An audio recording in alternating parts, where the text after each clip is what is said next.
The second I received this article sent to me by my WhatsApp group members who are predominantly in my age category, 50, 60, whatever, it brought back memories. And the second I read the title, which states, see the screen, how India's first VJ, Ruby Bhatia, went from charging 1 lakh per show, that is 100,000 Indian rupees, to 1,000 per video today. So the second I read it, I was like, oh my goodness, I really need to read this. And one of the key reasons why I take a lot of interest and fascination on reading about celebrities who are earning who are part of the creme de la creme and earning big money to living ordinary lives is because I feel there is a lot that you can learn from other people's lives, their mistakes, their ups and downs, their struggles. And what I enjoy about this is the real stuff. This is not like those that bullshit coaches, a seven-figure income, how you can be a billionaire, trillionaire, fake Lamborghini, fake Ferrari, and a big house, and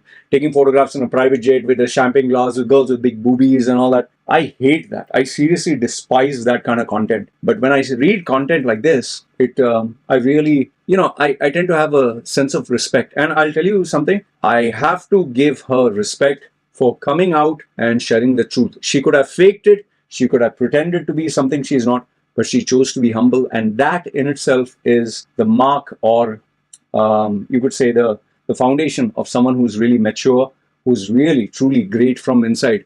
And even before I get into the video, I would suggest you check out her clips on Instagram. That is Ruby Bhatia. Check the screen, Ruby Bhatia 123 on her Instagram. And by the way, I will give you a little bit of context so you understand where I'm coming from. Now, you'll be surprised to know that her videos kept popping up on my Instagram feed whenever sometimes I just check, I scroll. So I'm being honest with you. This will sound a little rude, crude, but you know me, I keep it real.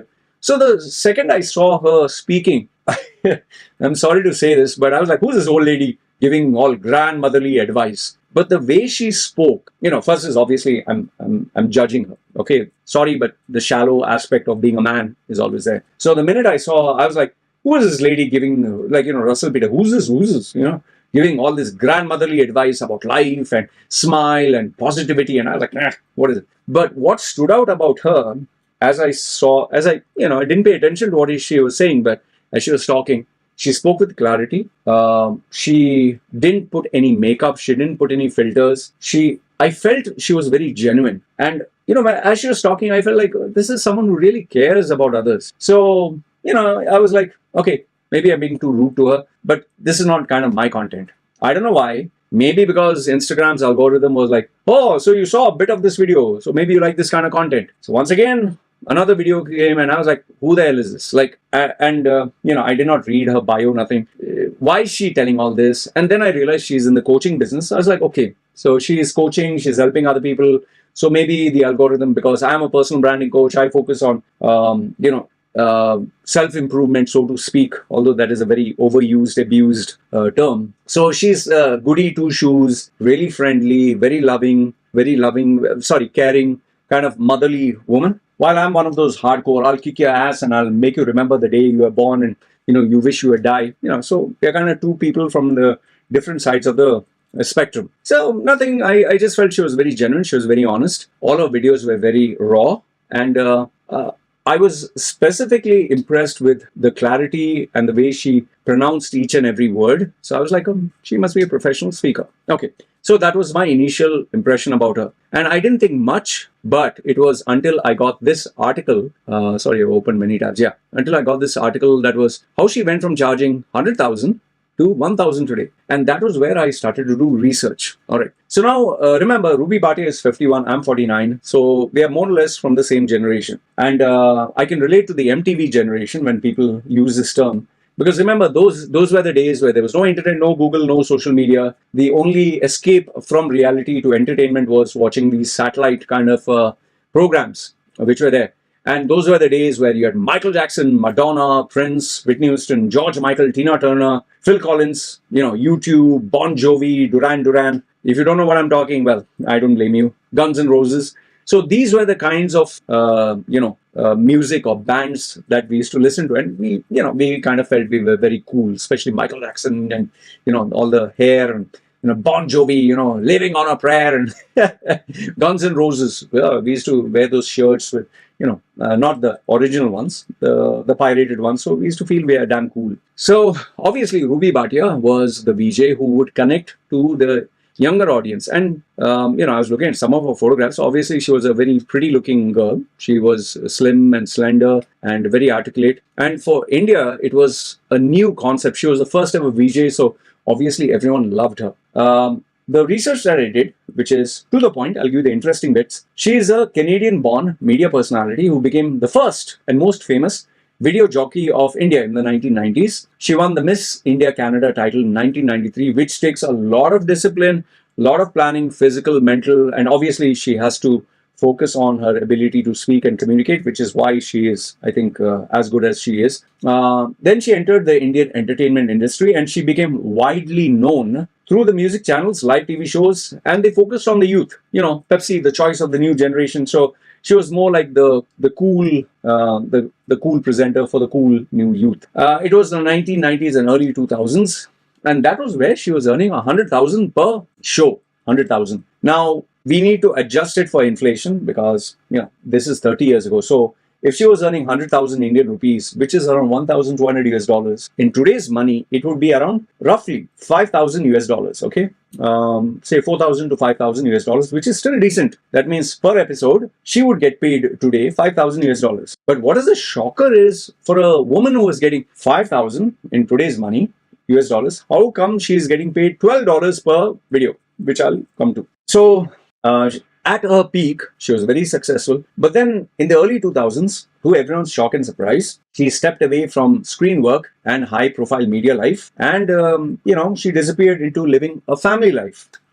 Maybe she found true love, or maybe she decided enough of this, too stressful. Because remember, I have spoken to you about, VVIP, big A-list celebrities who have, contacted me by pure luck, had a session. It's not as glamorous as what you think it is. What they tend to show is a very polished, perfect image. The reality is totally something else. So she stepped away from the spotlight to focus on her family, on, family life, which most Indian women tend to do, even Indian actresses, many of them. Eventually, they settle down. Some like to get, they call them gold diggers. I wouldn't call them gold diggers. They just choose the right man who is ready to give them the right standard, the way they want to live. And yes, they decide to sacrifice glamour, fame to dedicate it to being a housewife or being a wife, whatever, a mother. So then this happened, but then the unexpected part was as she was living, the rich life, but then, obviously you can't maintain that expense. So maybe this is where I'm assuming she cut down on her expenses, she brought it down